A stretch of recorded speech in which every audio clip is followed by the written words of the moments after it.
The safe everyone believed did not exist opened itself. The moment the metal door shifted was not loud by physical standards, yet the sound moved with a force that seemed to pass through the abandoned villa like a seismic memory. Dust rose in slow spirals as if stunned awake, drifting through the fractured beams of light cutting across the room. Investigators froze mid-breath, their flashlights trembling, because the impossible had unfolded directly in front of them. For months, they had searched blueprints, spoken to former staff, followed whispers posted in dark corners of online forums, and dismissed countless rumors. Yet the truth was undeniable now. The safe, erased from every architectural record and denied by every insider, had answered to a call no human voice had given. But behind the glamour and the excuses, what mechanisms are really driving this crisis? We will analyze every detail, from the initial mistakes to the irreversible damage, to see how the entertainment world works and how an icon is redefined. The air inside the villa dropped in temperature so sharply that one investigator believed the building had inhaled. A single chandelier, cracked from age, flickered 3 times. It was the same inexplicable pattern seen in leaked footage from Menglong's private room weeks earlier, just before the camera had glitched into darkness. The synchrony was too precise to ignore. Every surface, every shadow, every quiet shift in the room seemed to mirror events already archived in digital fragments scattered across the internet. The investigators felt the unnerving sensation that the villa was not merely a structure, but a witness waking from a long and restless sleep. Their minds raced through the theories that had circulated in waves. Some said the safe contained letters from a forgotten chapter of his life. Others believed it held evidence implicating powerful individuals, a truth too dangerous to surface.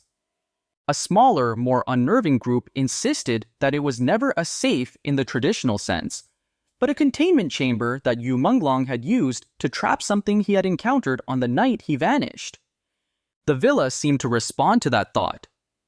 Floorboards shifted under invisible weight. The walls creaked without wind.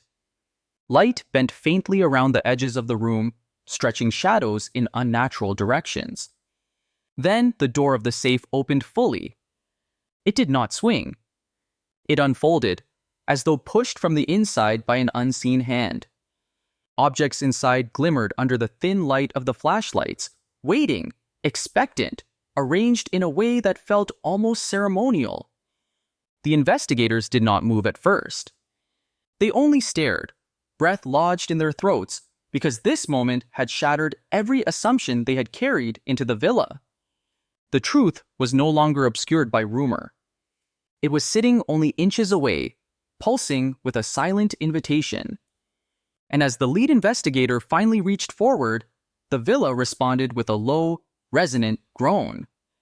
It sounded almost like a warning. To understand what the investigators awakened that night, we must retrace the evidence exactly as Menglong left it behind. If this story resonates with you, I invite you to subscribe to this channel so that our future investigations can continue to illuminate the truths that often remain hidden behind the entertainment industry's brightest lights.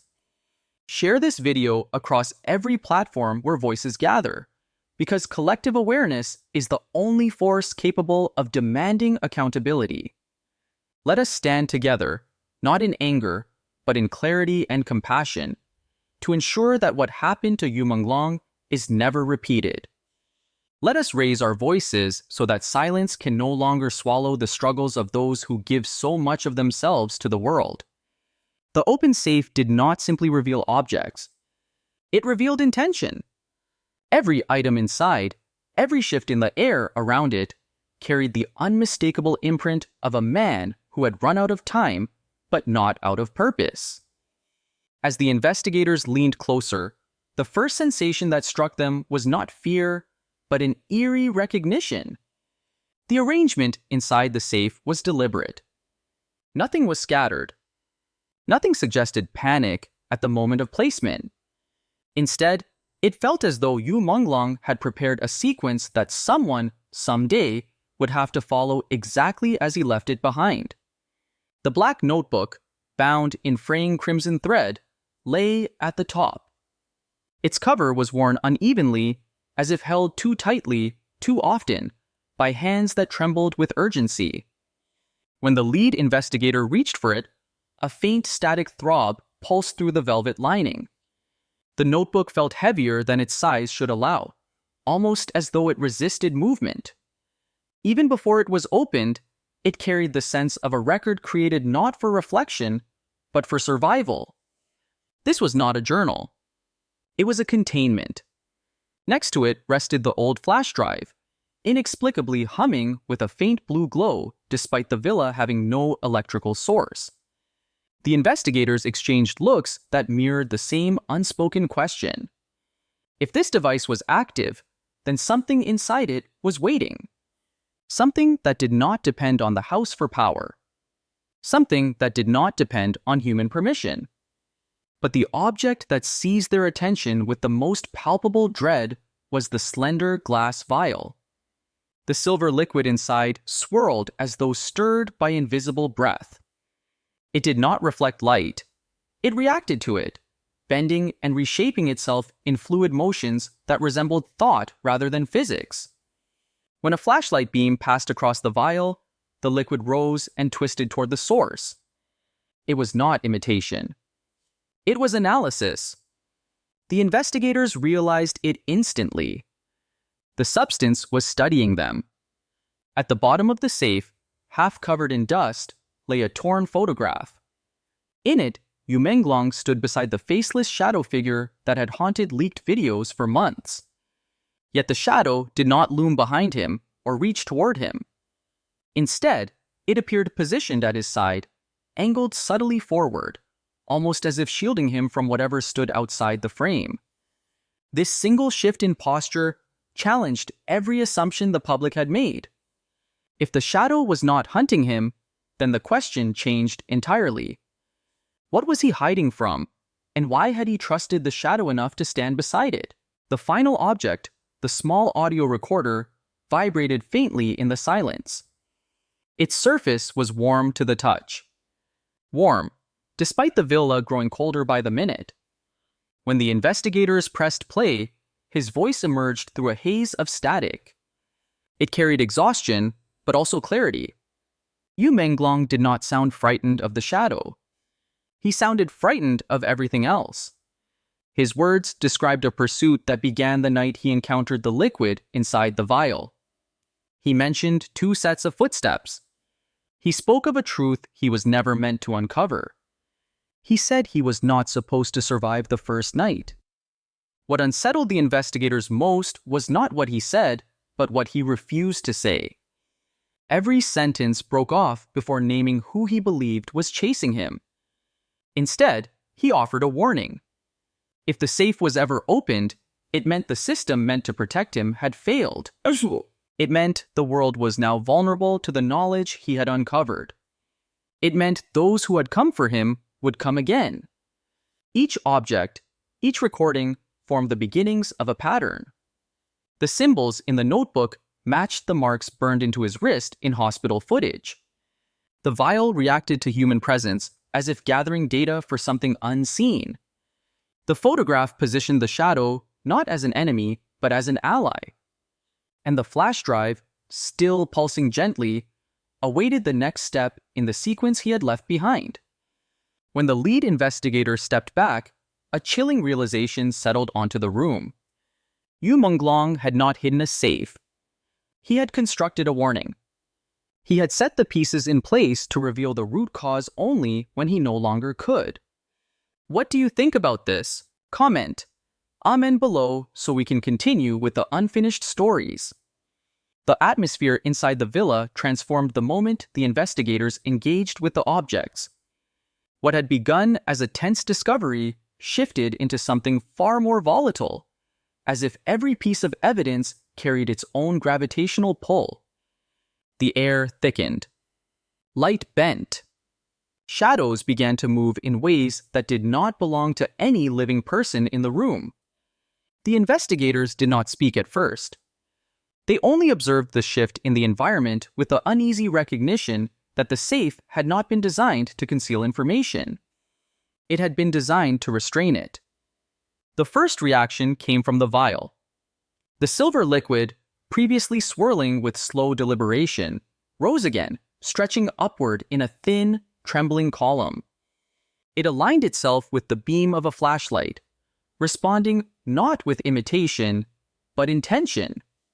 The way it shifted its shape indicated an awareness, a form of interpretation rather than reflection. One investigator leaned slightly closer, and for a brief moment, the liquid shaped itself into a distorted outline of his face before collapsing back into chaotic motion. The room fell silent around him. Nothing about this substance behaved like liquid. It behaved like memory. The notebook responded next. When another investigator touched its frayed crimson thread, a ripple of static pulsed through the dusty floorboards. The chandelier overhead dimmed, then brightened, then stretched every shadow across the room by a full foot. These elongated silhouettes did not move with the investigators. They lagged behind, delayed by a beat, as though responding to something else entirely. The notebook hummed faintly, almost like a subtle heartbeat. Despite its fragile appearance, it radiated a strange authority, the sense of a narrative that refused to be altered. They turned their attention to the flash drive. Even before connecting it to the offline laptop, the faint blue pulse intensified.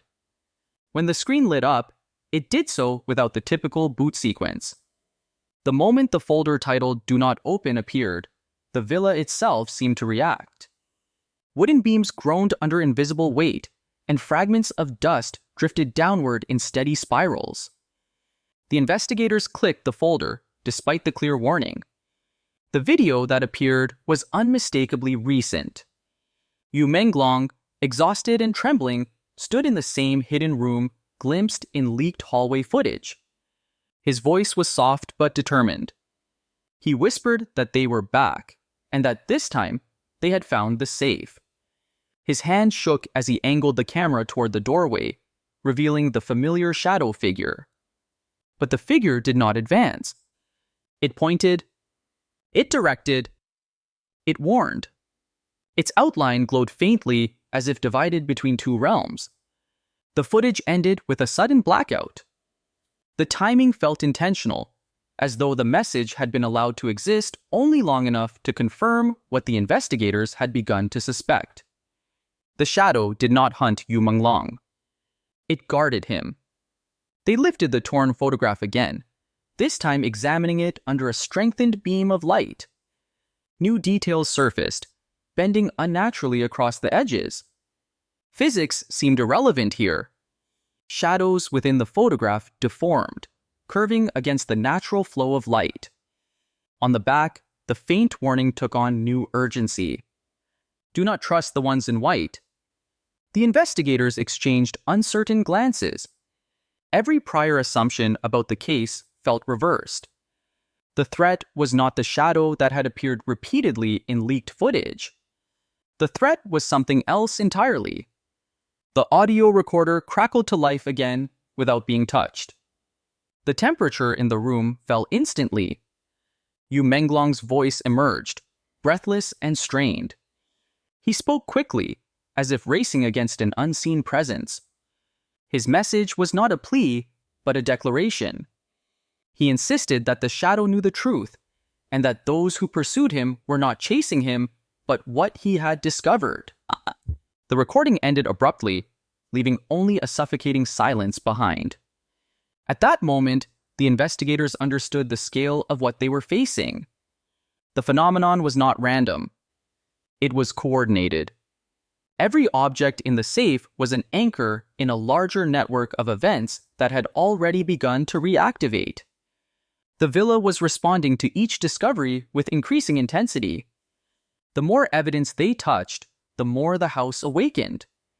One investigator stepped back, staring at the shifting shadows crawling across the floor.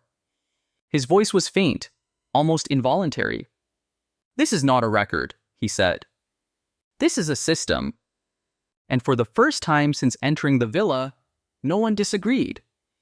The deeper the investigators moved into the sequence Menglong had left behind, the more the villa behaved as if the evidence itself held the architecture of the house together.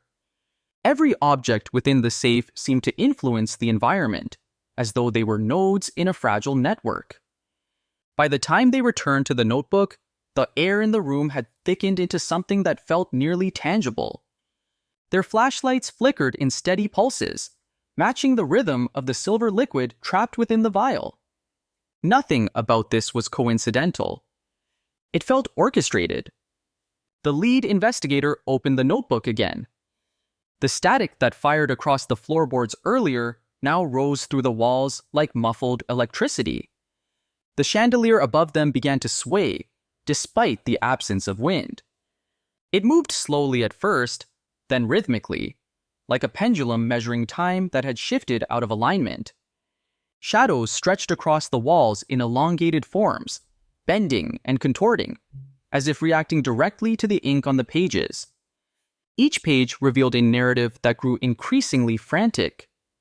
Notes overlapped, sentences collided with diagrams, and entire sections appeared overwritten by a trembling hand. The recurring timestamp 213 circled through the pages with increasing aggression, tearing through several sheets as though the pen had carved the urgency into the paper itself. One page depicted the shadow figure again, but the detail was far more intimate. Menglong had drawn it not as a terrifying force, but as a companion standing at his side, its hand placed firmly on his shoulder. The investigators felt a sharp collective shiver. This sketch, unlike the photograph, did not simply capture a moment. It revealed a relationship. One investigator whispered what none of them wanted to say aloud. He trusted it. The chandelier flickered violently, and for a moment, the room plunged into near darkness. When the light surged back, the shadows on the walls no longer matched the investigators. A second set appeared behind them, delayed by a fraction of a second. The shapes were taller, thinner, lacking the detail of living silhouettes. One of the shadows formed the unmistakable outline of the faceless figure from the photograph. But when the investigators turned, nothing stood there. The notebook vibrated in the lead investigator's hand before falling silent again. He flipped to the final pages, where the ink appeared smeared, almost melted into the paper. At the bottom of the last entry, written in jagged strokes, was a line that made the room constrict with tension. Do not let them inside. The word "them" appeared darker than the rest, as though pressed into the page with fear rather than ink. Before they could interpret the warning, the audio recorder activated again. No one had touched it. No one had been near it. The device clicked sharply, then began to play. Menglong's voice emerged in a hurried, uneven whisper. He said he could no longer hold them back, that the shadow knew the truth, and that everything he had protected was no longer contained. A crash echoed through the recording, followed by a gasp. Then the sound cut abruptly into silence. The investigators felt the floor tremble beneath them.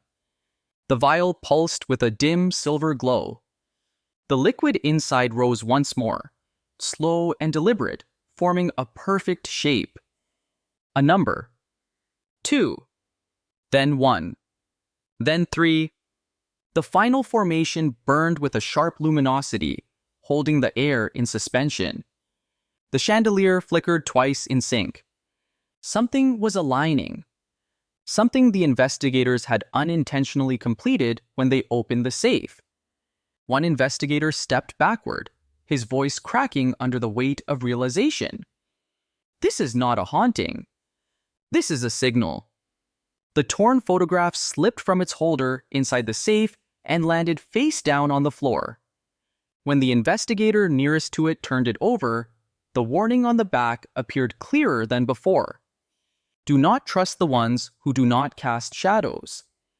The words had darkened, as if rewritten by an unseen hand the moment they entered the villa. the room felt alive now.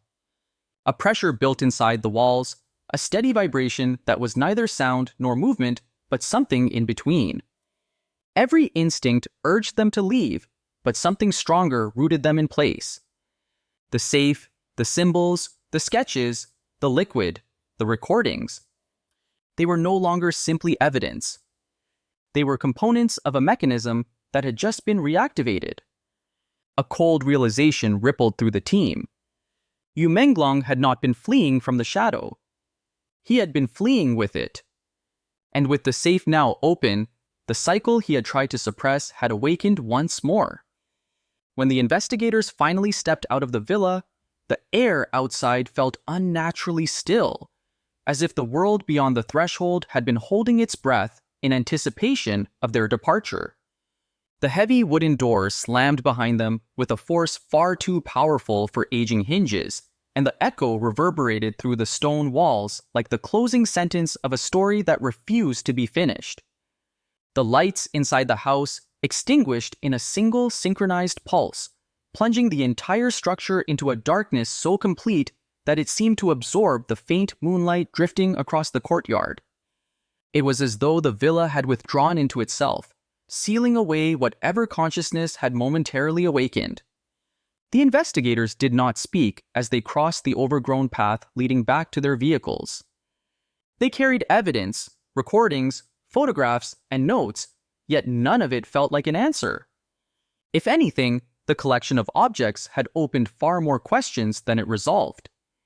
The safe had not revealed a scandal or a confession.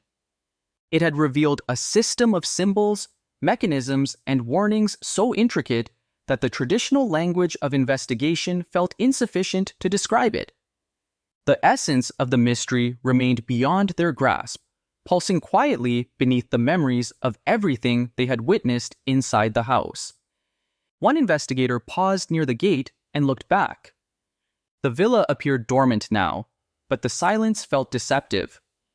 He could sense an undercurrent within the property, as though the house had become the final custodian of a truth too vast for the world to confront directly.